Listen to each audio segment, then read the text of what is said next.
બજારની શરૂઆત મામૂલી તેજી સાથે નિફ્ટીમાં 5% ઉછાળો સાથે 22,850ને પાર. બેંક નિફ્ટીએ આપ્યું આઉટ પરફોર્મન્સ. બેંક નિફ્ટીમાં 600 પોઈન્ટનો ઉછાળો. મિડ કેપ અને સ્મોલ કેપમાં 2થી 3%નો કડાકો.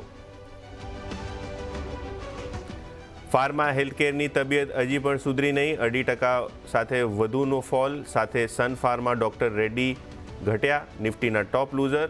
સરકારી કંપનીઓ અને ઓઇલ એન્ડ ગેસ શેર્સમાં પણ ઘટાડો. ફાઇનાન્શિયલ બેન્કિંગ સેક્ટરમાં આવી ખરીદારી.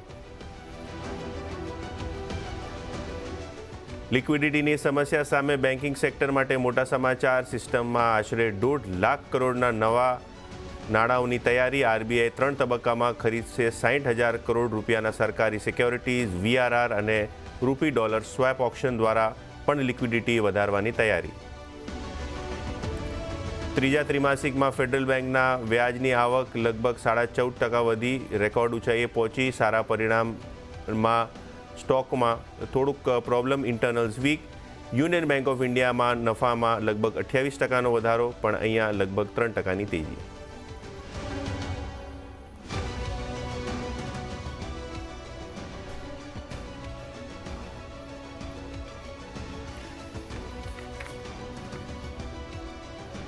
આઈજીએલ નફો લગભગ આશરે 34% ઘટ્યો. ખરાબ પરિણામ બાદ આશરે સ્ટોકમાં લગભગ 3%નો ઘટાડો. ત્યાં જ પેટ્રોનેટ એલએનજીના નફા અને માર્જિનમાં સુધાર છતાંય સ્ટોકમાં આવી વેચવાલી.